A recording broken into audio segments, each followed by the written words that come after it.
Funding for George Washington Carver, An Uncommon Life, is brought to you by Wherever your operation takes you, or who you share it with, we'll be where we've been all along. With you from the word go. the Wallace Genetic Foundation, the Alliant Energy Foundation, and by the Des Moines Community Playhouse.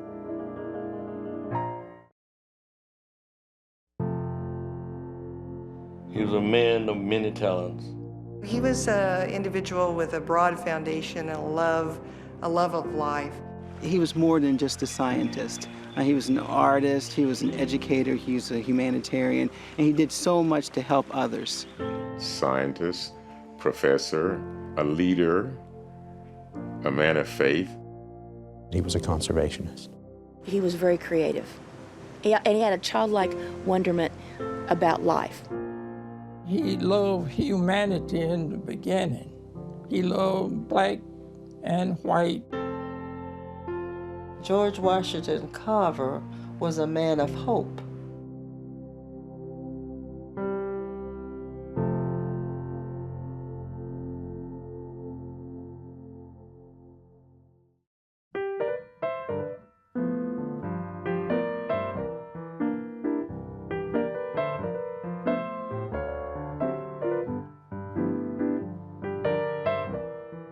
Who was George Washington Carver? George Washington Carver's rise from slavery to scientific accomplishment has inspired people worldwide.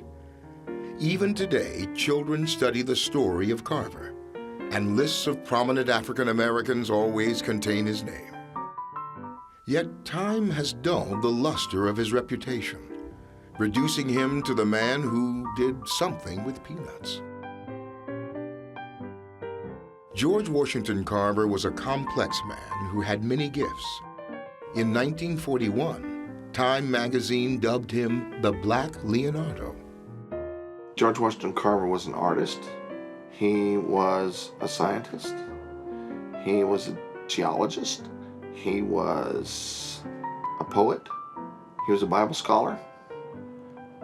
That's a Renaissance man. George Washington Carver was a creative genius who was able to invoke personal and shared identities to protect him from the variances of enslavement, discrimination, and who took those negative experiences and translated them into a unit of humanity that is extraordinary, locally, nationally, and internationally.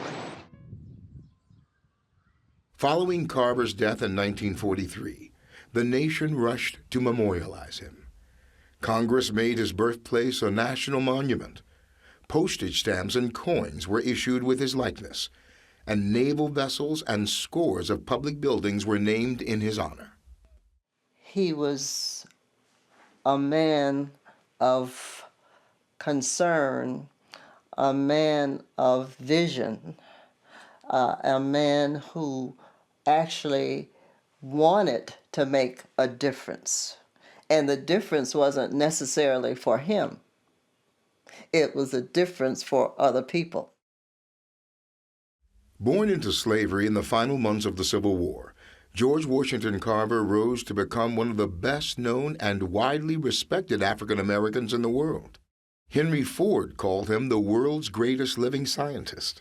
Presidents and poor black farmers alike praised him. Mahatma Gandhi's assistant asked him for advice in creating a vegetarian diet for the Indian activists. Groups as different as the National Association for the Advancement of Colored People and the United Daughters of the Confederacy honored him. He's a usable hero for Americans, and I think that's a disservice to Carver. I think he is important for a lot of reasons other than that. In reality, Carver was a complicated man. Thousands of people around the world held warm affection for him and regarded him as a personal friend. Yet Carver never married, lived alone in a dormitory room most of his adult life, seldom socialized, and worked by himself in his laboratory. He was known for his humility and simplicity, wearing a tattered suit adorned by a single flower in his lapel. He devoted his life to helping African American farmers suffering the oppression of racism, poverty, and ignorance. He used to quote this little poem called "It's Service That Measures Success." And the gist of it was, it isn't the price of the clothes that you're wearing or the number of servants who come at your call. It's service that measures success. He stated things simply and beautifully, and that's one thing that I think makes him so relevant, is that he's accessible. George Washington Carver's long journey to worldwide fame began in obscure circumstances. He was born around 1864 on an isolated Missouri farm owned by Moses Carver. Both of his parents were slaves. His father was crushed under the wheels of a lumber cart around the time of George's birth. Before George was a year old, he and his mother Mary were abducted by lawless raiders and taken to Arkansas, where they could be resold. Moses Carver dispatched a Union Army scout to find and return them. The man somehow found George desperately ill with whooping cough, but Mary was never seen again. Moses and Susan Carver took George and his older half-brother Jim into their home and raised them as their own. Orphaned, sickly, and newly freed from slavery, George's prospects were dim. From an early age, however, he was drawn to nature, seen as special. He was unusually talented at almost everything he tried to do, and he had a raging curiosity to learn everything he could. He spoke about the time that he would have out in nature and just enjoying the solace, the tranquility, and speaking to the Creator is what he did. And then he took that throughout his lifetime. Throughout his life, he then had this love of nature, which then went into the plant life and went into how he could take plants and break them down chemically and create other products, all for the benefit of helping people. He had what could be called visions. He said, as a very small boy exploring the almost virgin woods of the old Carver place, I had the impression that someone had just been there ahead of me. Things were so orderly, so clean, so harmoniously beautiful. A few years later in this same woods, I was to understand the meaning of this boyish impression because I was practically overwhelmed with a sense of some great presence. Not only had someone been there, someone was there. I knew even then that it was the great spirit of the universe. Never since have I been without this consciousness of God speaking to me through plants, rocks, and every other aspect of his creation. Being here, being in the wooded area when he had free time, where he would learn about how flowers would grow, how trees would grow, and was very curious and would explore and would ask a lot of questions, from what I understand. And he became known as the plant doctor when he was in the woods here. And I really do believe it influenced him quite a bit. Because George was often sick and frail, his brother Jim helped Moses on the farm.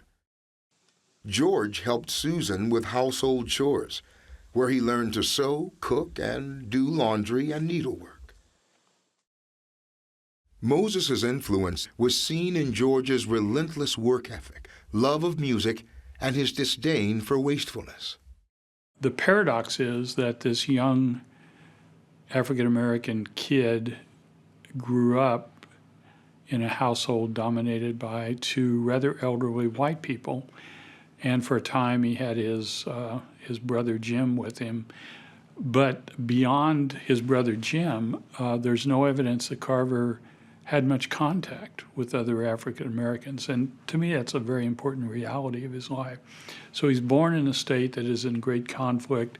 The conflict ends, but the animosities don't. And he's born into a state that is segregated when it came to education. African Americans and whites went to separate schools. And that would have, I think, a tremendous effect on Carver. There are multiple instances in Carver's life in which he refers to himself variously as the orphan child of a despised race. And that's always been a very telling phrase for me. I think in that regard, Carver had a lot of tremendous insecurities. Why wouldn't he? The Carvers did their best to provide George with some education, but by the time he was around 12 years old, his curiosity could no longer be contained. There was a school for blacks in Neosho, a town 8 miles away. George set out alone and on foot to achieve an education. It represents powerful psychological resiliency. What motivates a young person, 10, 12 years old, to leave where he resides and walk 8 miles to a school? It is not only the site from which he originated his education, it's a site that actually represents the initiation of what I call his path to freedom. And that's the anchor, that's the beginning of this incredible story that is called Carver. When George arrived in Neosho, Andrew and Mariah Watkins, a childless black couple, agreed to take him in as long as he was willing to help with the chores. Even though George lived with the Watkins only a short period of time, Mariah seemed to have made a powerful impression on him.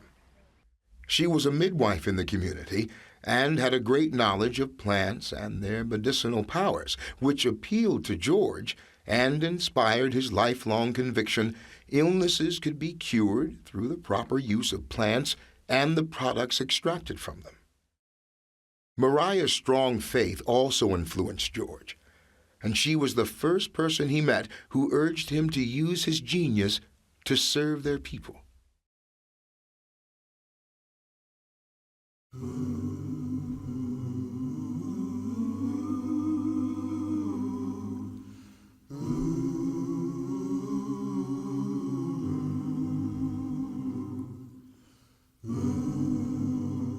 His, what I term, deeply forged spirituality, which does not mean the same thing as religion, which I'm arguing that a deeply forged spirituality requires one to wear it, be cognizant of it, be in contact with it in all one's interactions. And I think one of the reasons he was such an extraordinary humanitarian is that it derived from what I just spoke to. George loved people, and he dedicated his life to improving humanity's lot.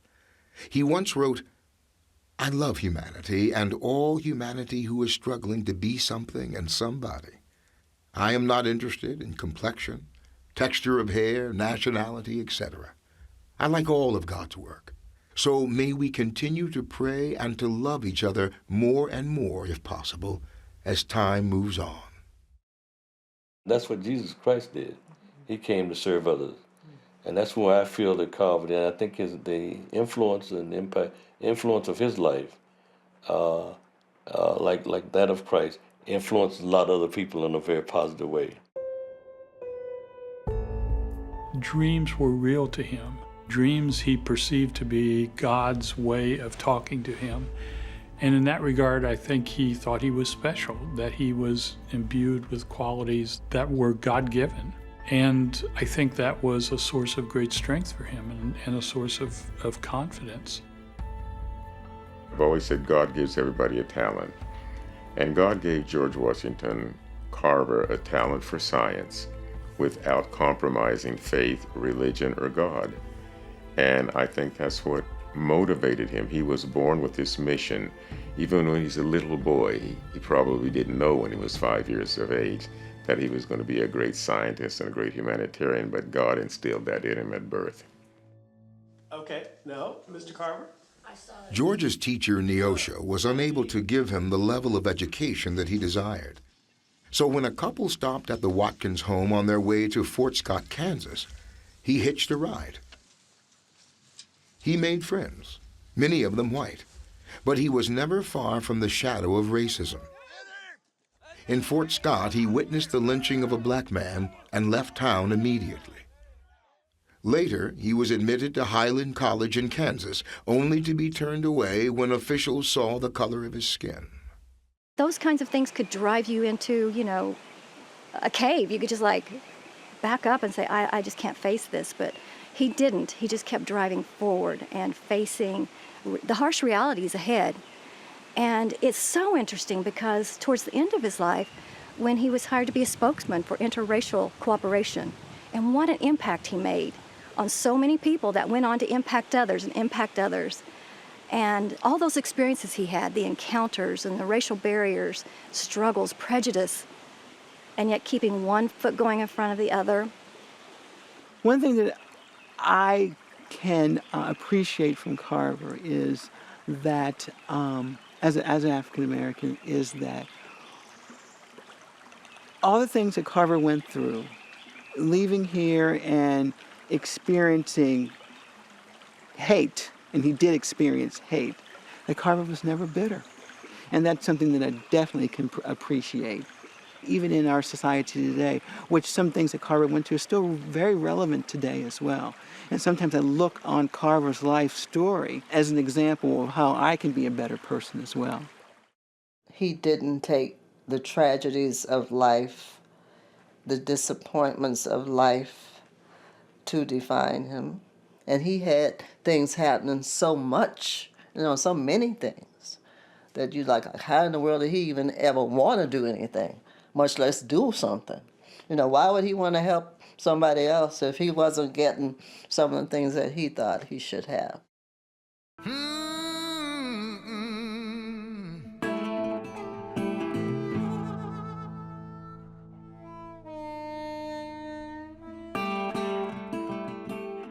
Hearing that Iowa might have a college that would accept him, George went there in 1888, landing in the town of Winterset, where he found work in a hotel.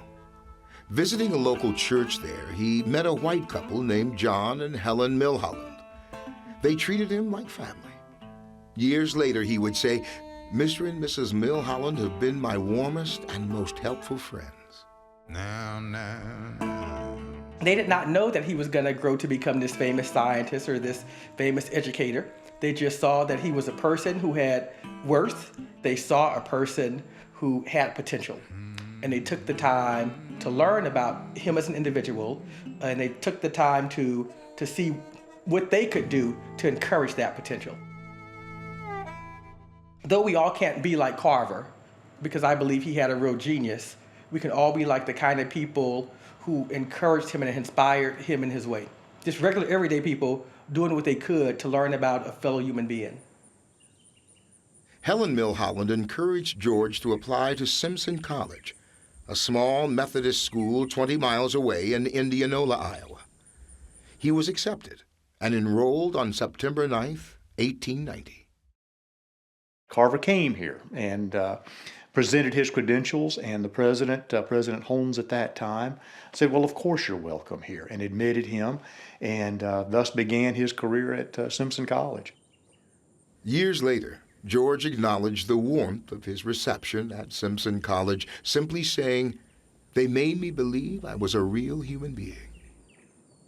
He really found a home there. There's a well-known story about how several of his fellow classmates would invite him to go to concerts, and he couldn't go because he didn't have any money.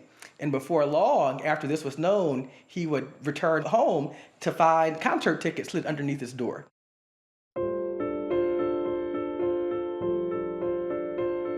It was not botany or chemistry that George yearned to study at Simpson. He wanted to be an artist, a painter, and capture the beauty of nature.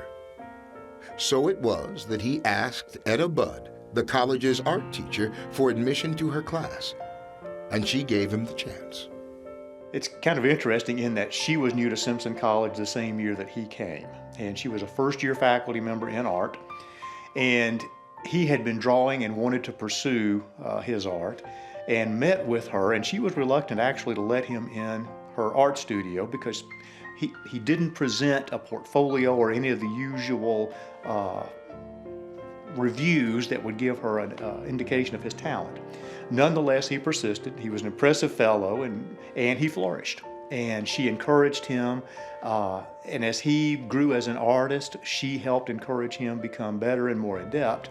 But she was concerned that if he would actually be able to make a living doing that, and realized that he had a great interest in agriculture, agronomy, and botany. And because of that, encouraged him to go up to Iowa State and enter the agricultural program there, which of course he did. In 1891, George transferred to the Iowa Agricultural College and Model Farm, now Iowa State University in Ames, Iowa, where Etta Budd's father taught horticulture. He remained at Iowa State for 5 years as its first African-American student, earning a master's degree and becoming the first African-American faculty member. I think it was a powerful validation of his worth as seen by others. My view is that at that point, Carver was thereafter in charge of his own career and life. At first, life for George at his new school wasn't easy. He wasn't given a room near the other students. He wasn't allowed to eat with the other students. His professor, Pamela, gave him one of his laboratories to live in. And a white lady from Indianola, a friend named Mrs. Sophia Liston, she came to visit Carver in Ames. She decided she was going to walk around with Carver all around town so that people could see that he was accepted and known in society. And she insisted that she would eat wherever he ate. And so whereas before he'd had to eat with the higher hands or the workers, the powers that be decided he could eat with the other students. I'm very proud of the fact that Carver decided to stick it out when he first got to Ames. And I'm also proud of the fact that the people who perhaps weren't as welcoming of him when he first got there, they were able to learn, they were able to grow, they were able to change. Eventually, he was embraced by white students and faculty members alike, who saw in him a spark of genius. I think that legacy is a message to all of us today and into the future, how important it is to value diversity, to give all individuals who choose to work hard, no question that George Washington Carver worked hard every day, a chance to excel and to reach their full potential. In Ames, George befriended James Wilson, head of the agricultural school, who would serve as U.S. Secretary of Agriculture for 16 years. His dairying professor, Henry C. Wallace, would hold the same post in the 1920s. And Wallace's son, Henry A. Wallace, who frequently accompanied George on nature walks, would serve as agriculture secretary and vice president under Franklin D. Roosevelt. On Sundays, George Washington Carver would be invited over to the Wallace home for dinner, and afterwards, George Washington Carver and Henry A. Wallace would go for walks, and they would study nature, look at plants, talk about what George Washington Carver was studying at Iowa State University. And interestingly so, George Washington Carver's undergraduate thesis was on plant hybridization. And here he was talking to Henry A. Wallace, who had found Pioneer Hybrid based on plant hybridization.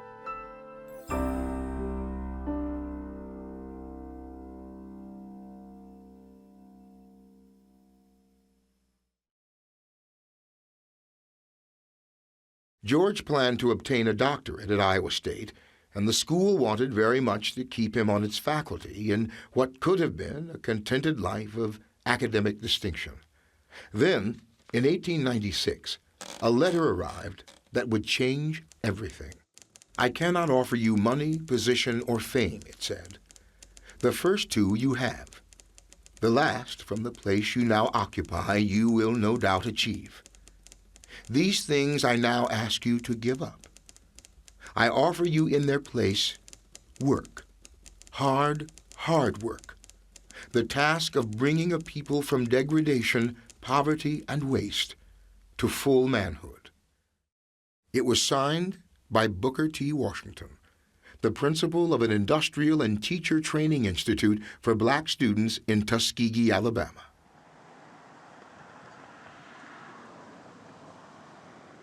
We talk about the Tuskegee experience around here, and everyone talks about it, but no one can just come out and explain exactly what it is. We all know that there is something about that Tuskegee experience that keeps you here and keeps you with a desire to want to do more.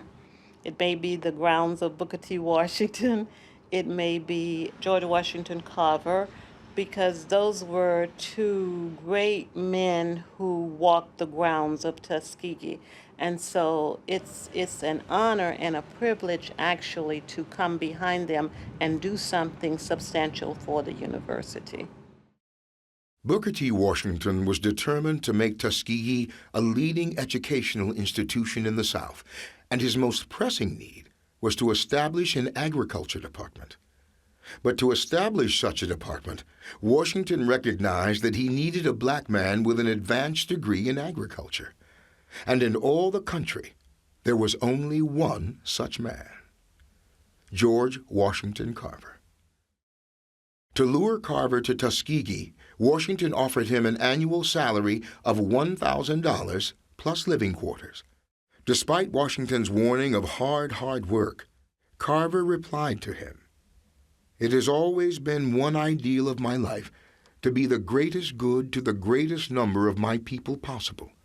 And to this end, I have been preparing myself for these many years, feeling as I do that this line of education is the key to unlock the golden door of freedom to our people." He would remain there until his death 47 years later.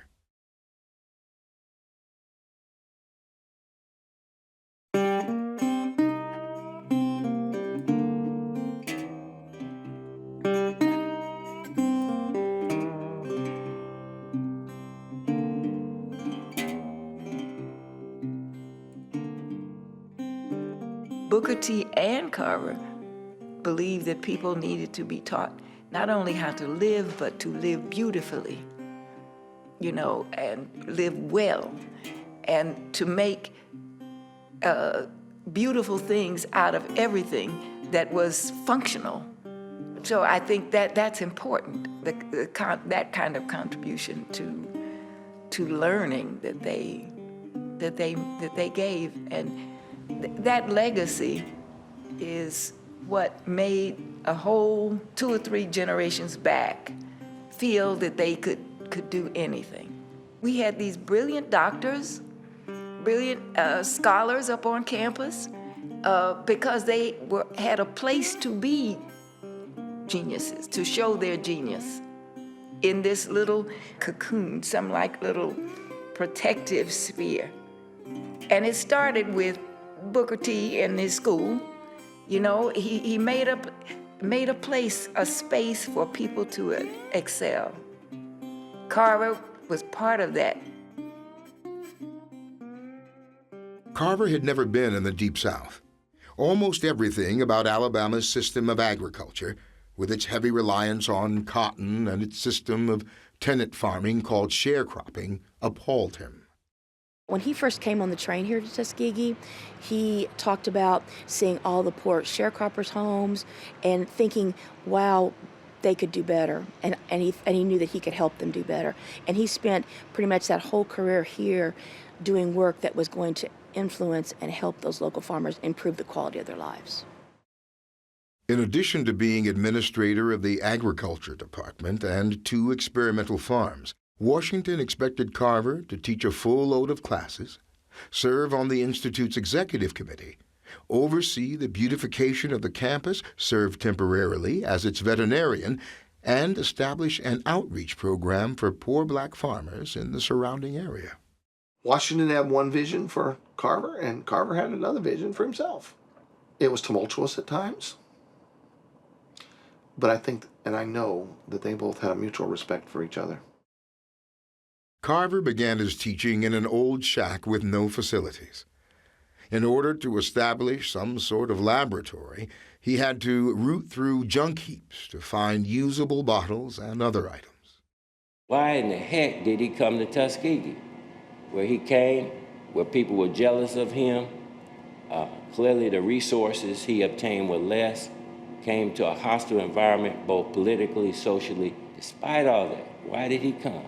You know, and you look and read the history, and it comes down to serve my people. That is the most fundamental piece that I want to share from my vantage point of 40 years in here, because taking on that task, that's the most daunting task. Just a few years out from slavery ending, a decade or so out from slavery, and right into the heart of the beast. Now, the only way you could do this is you have to be a warrior, you have to have courage, you have to be dauntless, you have to be so mission-oriented. He had to suffer the indignities that a black person had to suffer during that time, and yet he continued on his journey. That's the real power, that's the real spirit within. I think after a while you can get very frustrated and go do something else, but he didn't. And that's, I think, his own core of what he never wavered from what his own commitment was in the very beginning. When Carver arrived in the South, there were roughly 5 million black farmers there. Only about 1/5 of them owned any land. Almost all of them shared a common problem: over-reliance on cotton as the region's main cash crop, together with the sharecropper system used to produce it, which depleted the soil and kept tenant farmers in a permanent state of impoverishment. Improving the practice of Southern agriculture and the lot of poor farmers became Carver's chief concern.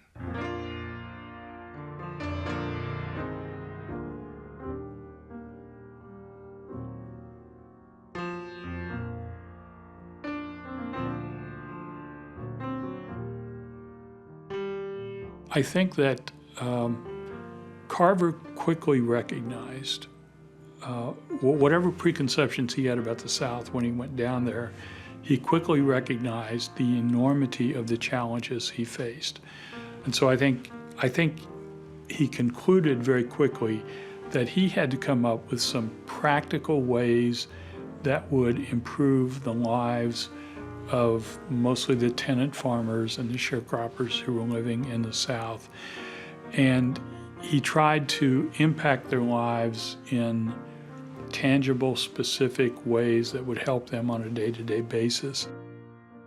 Carver began urging farmers to rotate crops and to use organic fertilizers. He preached the value of planting soil-restoring crops such as peanuts, sweet potatoes, black-eyed peas, and soybeans.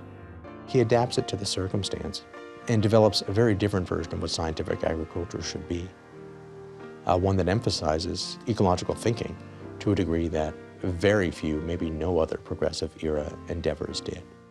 In the late 1930s, he looks back over his career and says, "My work is that of conservation." And what did he mean by that? What would change about the way we understand America's conservation tradition if we took him seriously, if we looked at his work as a part of that broader American tradition of conservation? He issued bulletins that uneducated farmers could understand, explaining how these soil-restoring crops should be grown and what they could be used for. He devised a traveling demonstration wagon called the Jessup Wagon and traveled dusty roads to teach small groups of farmers how to improve their lives. Start where you are with what you have, he would say. Make something of it. Never be satisfied. He demonstrated in a prophetic manner two major current problems: the need for sustainability and conservation. Everywhere Carver went, he had this innate ability to connect with people of all creeds, cultures, and colors. He had an effect on those he met as they had an effect on him. They learned from one another. The community of Tuskegee was no different. He wanted to know everything about me, my background, my mother, my father, my sisters and brothers. And from that time, we got to be very good friends. He liked fatback. And my daddy would That was his specialty. And his friend, Mr. Parker, Felton Parker, was a baker, but he also was a barber. And he used to cut Carver's hair. And so Mr. Parker and my dad were both proud of knowing Carver and being able to do a little something for him. They respected him. Oh, yes. My dad was so proud that he took Fat back to Carver. He had to have his dinner on 12 o'clock. If it was not there, he would not eat it. But one day, a mother came in pre-eclampsia. She was pregnant. Well, he didn't get his dinner at 12 noon that day. He got it at 1 o'clock. I told him while I was late. I said, a mother came in pre-eclampsia. She was in a coma. And Dr. Mitchell called us to the operating room, and that's why your dinner is late. Well, I would not be in the world if it had not been for a female, my mother. He ate his dinner. She always said that Dr. Carver was such a gentle person, so kind, so caring. And I said, well, Mommy, how do you figure that? He said, well, he would stop, he would talk, he would take time. Thousands of letters from the famous and unknown flooded Carver's modest office at the Tuskegee Institute. People would write him about problems with their farms and their crops and almost anything. He seemed to be able to answer any question in the universe. He wrote more than 25,000 letters in his life.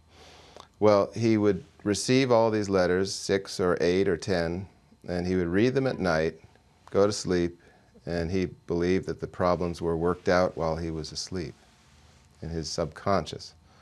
And it seemed to work because his letters are full of insightful answers. When I visited Tuskegee University, I had the remarkable opportunity to stay in George Washington Carver's suite.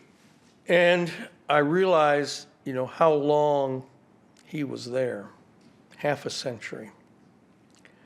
And I think of how many students he interacted with and influenced, and how many of those who were involved in the extension work all throughout the South as part of reaching out to all the black farming families. When you think about all those years, all those people, I don't know if that gets highlighted to the extent that it should.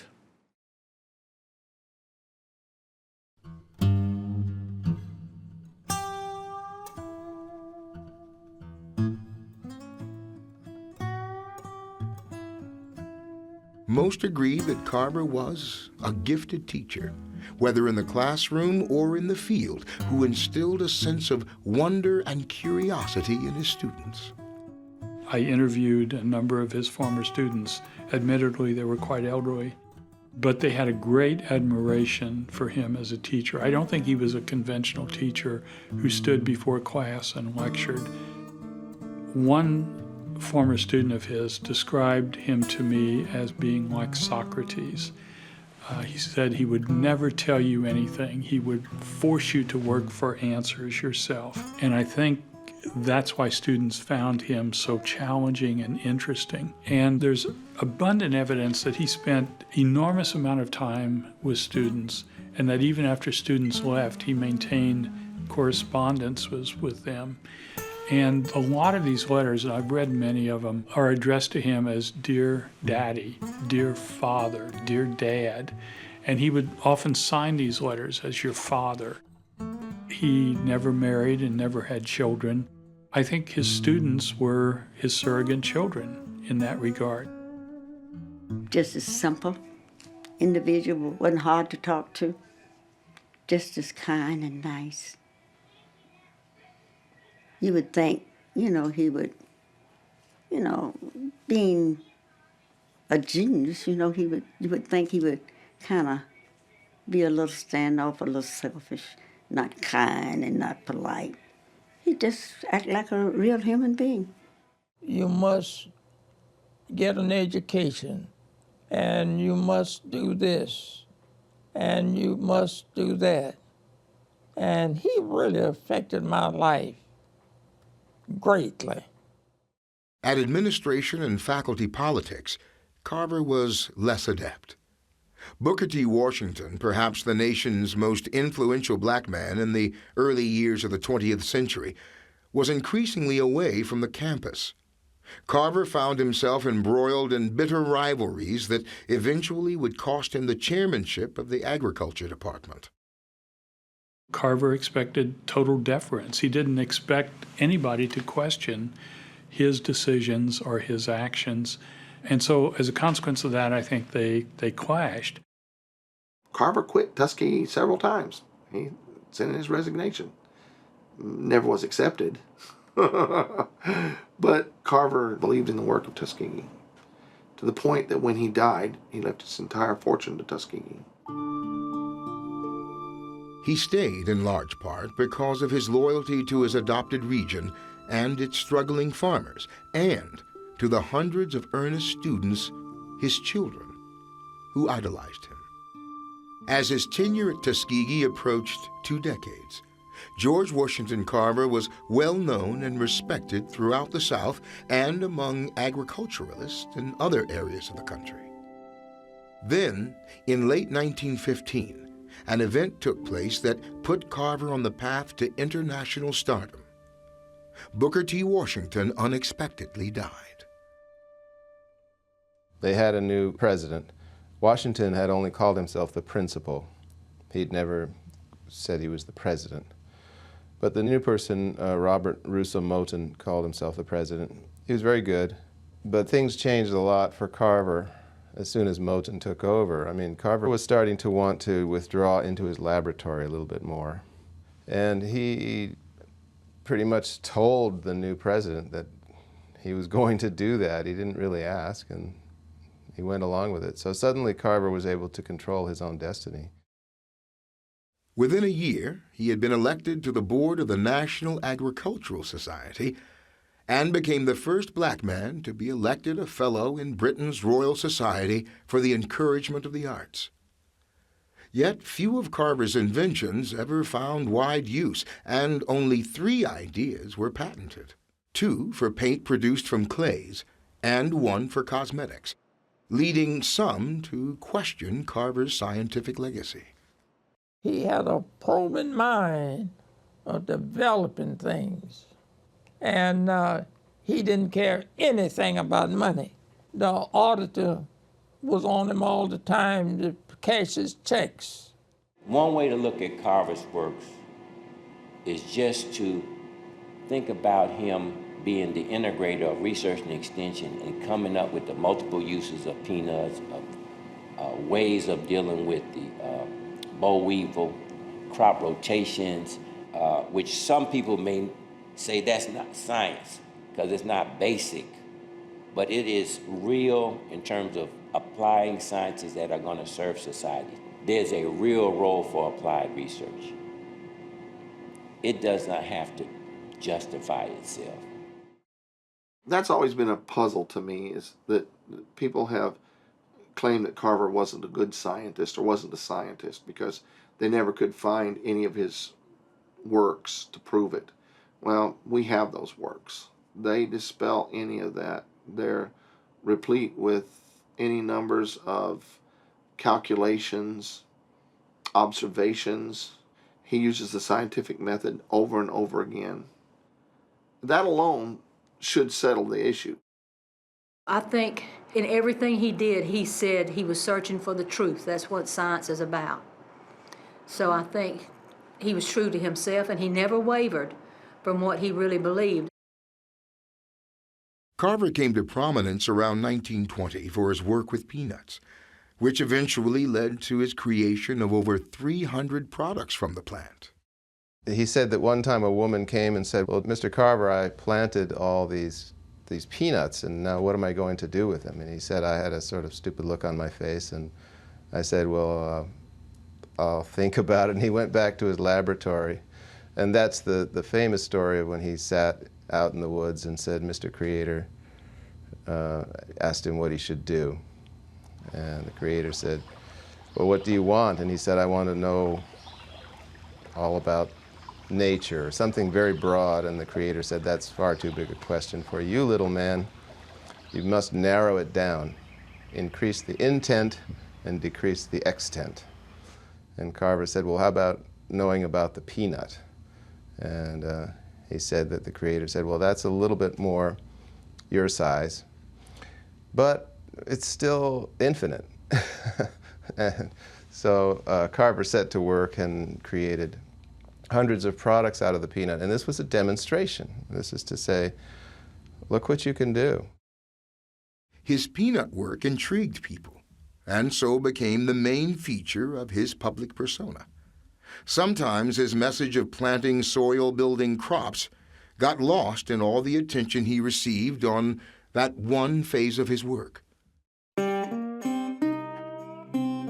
And there were other factors working against the world hearing his message. It's ultimately the political economy of the South that causes Carver's campaign to fail. And this is because no matter how good his ideas were, and his ideas were very good, they were very ecologically sound, and they could make a difference. And I would argue that in some ways they did make a difference. So there are maybe 150 or so black farmers who own their own land in Macon County in 1896 when Carver shows up. There are more than 500 by World War I, which is basically when Carver's campaign, at least as a protracted effort, comes to a close. Now that's not all due to Carver's work, but Carver's campaign contributed to this growth. But ultimately, the deeply entrenched racism of the Jim Crow South meant that Carver's plan had little hope of working in the long term. Throughout the 1920s and 1930s, Carver gained ever-increasing fame. He was offered jobs by well-known individuals. The inventor Thomas Edison offered him a $100,000 salary to come work in his lab in New Jersey, but he turned it down to stay among his people. He befriended leaders from around the world. In 1937, Carver met business mogul Henry Ford in Dearborn, Michigan, at a meeting of pioneers in the chemurgy movement, a branch of applied chemistry that was concerned with preparing industrial products from agricultural raw materials. Over the next few years, Ford and Carver visited each other back and forth and remained in close contact. Henry Ford picked Carver's brain at every opportunity he could get. Ford had a big plantation in Wayne, Georgia. He actually built a school on the property and called it the George Washington Carver School. Had Carver come over and dedicate it, and whenever they met, they would walk around and Ford would just keep feeding Carver with questions, one after the other, to try to find out how to use certain crops. The last time Henry Ford visited him, he was in Dorothy Hall, and he was living on the second floor, and it was difficult in going up and down those stairs. Henry Ford called Montgomery to get an elevator company to come out, and he put an elevator in Dorothy Hall from the first floor to the second floor for Dr. Carver. Henry Ford thought a lot of Dr. Carver.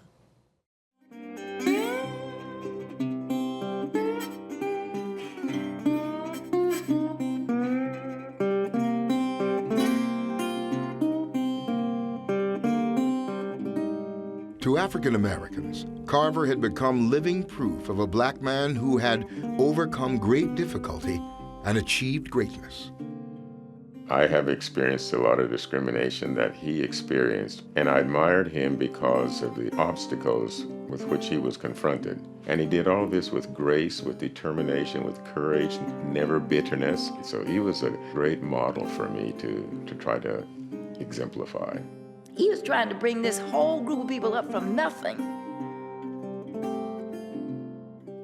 To many Southern whites, Carver showed the brilliance and heart that wordlessly challenged the system of sharp segregation. To those working for racial harmony, he exemplified their ideal. Carver subscribed to Booker T. Washington's views, which held that blacks should attain an economic foothold before trying to tear down social and political barriers. They had their critics. African-American scholar W.E.B. Du Bois, the first black person to earn a Ph.D. from Harvard University, condemned what he described as their unwillingness to challenge white racism. I think it is very complicated. Both men were born into slavery. Du Bois was not. And I think they simply tried to do the best they could with the understanding that they had at the time. Carver has been criticized for being an accommodationist. One historian, Lewis Harlan, in a book about Booker T, described Carver as, quote, out-bookering Booker. I think that's unfair to both men. I think that Carver struggled with this all of his life, and we're still struggling with it today. I think Carver's, if you want to call it such, revolutionary disposition was creativity, was discovery, not activism in the social political context.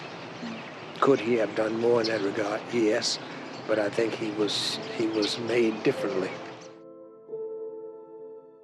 In 1938, when Carver was 74, he was diagnosed with pernicious anemia and was hospitalized for almost a year.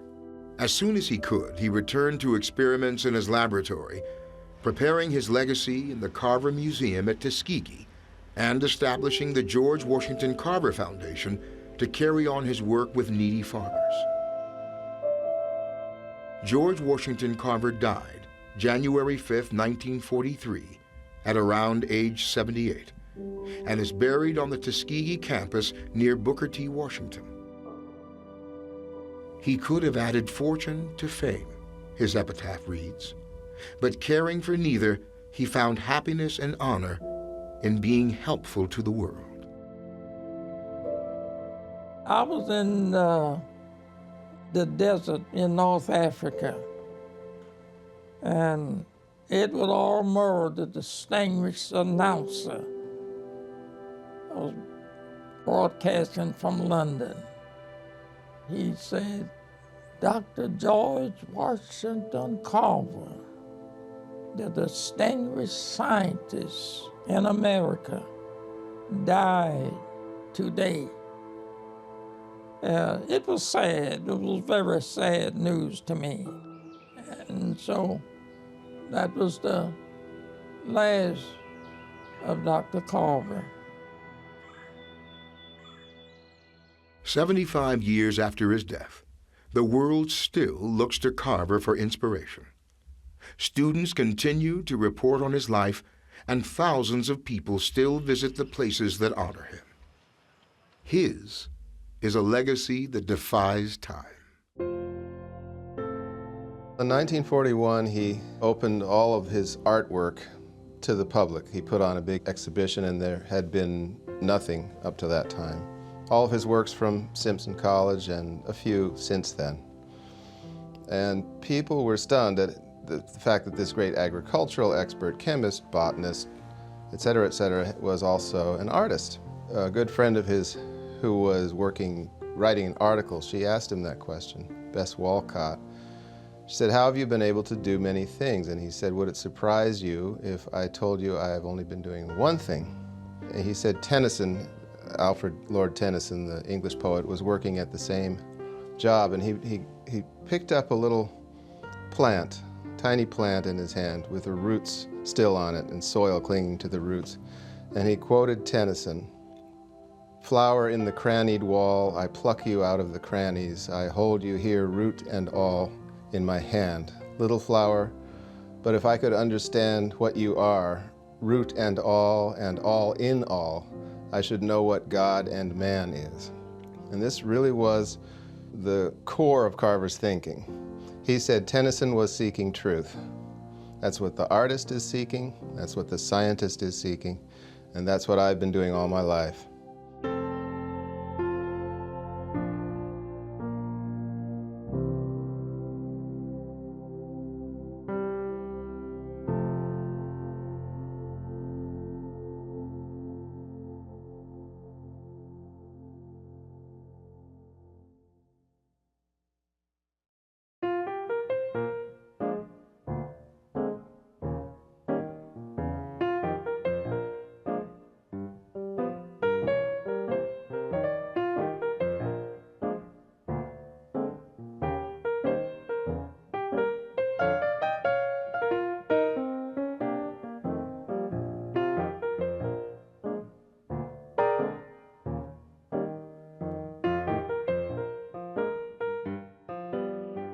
Funding for George Washington Carver, An Uncommon Life is brought to you by Wherever your operation takes you, or who you share it with, we'll be where we've been all along. With you from the word go. the Wallace Genetic Foundation, the Alliant Energy Foundation, and by the Des Moines Community Playhouse.